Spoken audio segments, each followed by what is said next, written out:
If you're watching this video, I've failed myself, and I've failed you. The fact that I'm filming this at 6 a.m. after not having slept for at least 24 hours is not a poor sleep schedule. It's merely an artistic demonstration. Productivity is one of the most valued things in today's society, which makes sense under capitalism.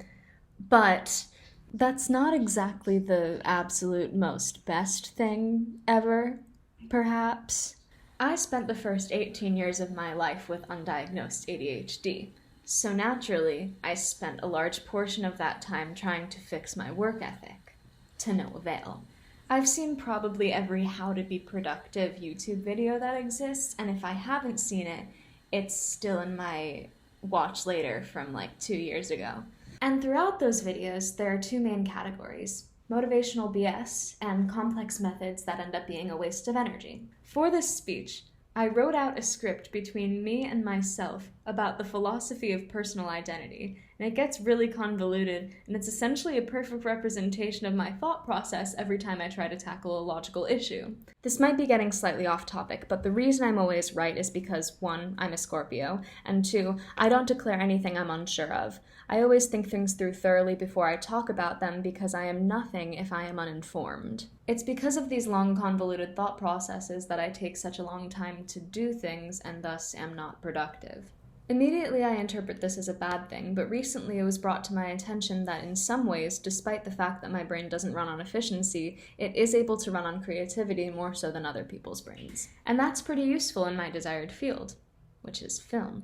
I have a constant reminder of my lack of productivity living right next to me through a 7-inch unit of drywall. My roommate and best friend of 7 years has 3 jobs, is taking 6 classes throughout 3 colleges, all of which she's enrolled. And she's recently enrolled in a 4th college in England where she'll be studying abroad next semester using money that she's earned through scholarships and saved thanks to her refusal to spend money on food. This woman has spent the last 6 months without spending any money on food out of sheer ego and magnificent willpower. Yet when I pitched a short film to her recently, her response was, "You're amazing. I could never do that."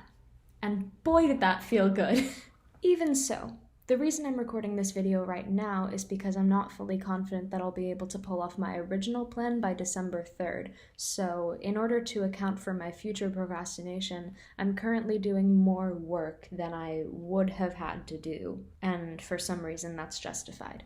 I mentioned that I was recently diagnosed with ADHD, which means that I'm finally able to get the medication to regulate my serotonin and dopamine and norepinephrine levels and all that other good stuff that basically keeps me from getting bored, which will keep me from getting distracted.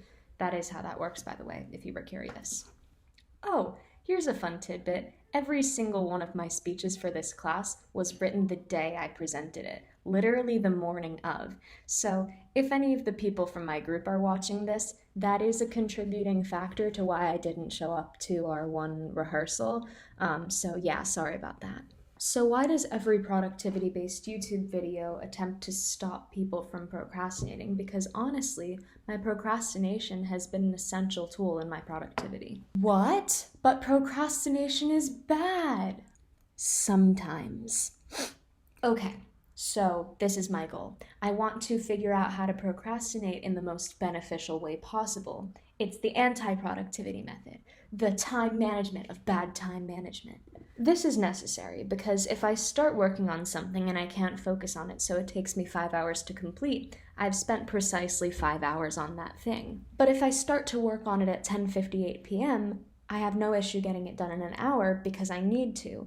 And if I had the ability to focus on something while not under pressure, it would take me an hour at any time of day, because that's just how long it takes to do the thing. There's only one risk factor here, which is miscalculation of when to start working, so I've come up with a solution to fix that risk. If you're unsure of how long a thing will take, just add 2 hours onto your most reasonable estimate. Sure, this will waste 2 hours of your day, undoubtedly, but getting behind on assignments is the worst possible thing besides death. I'm kidding. You can't die from bad procrastination, but what I'm getting at is that it really benefits you to have a safety net. Now, on that note, I'm going to edit this video as quickly as possible and then move on to the thing that I was supposed to be working on the whole time, and hopefully, you never see this.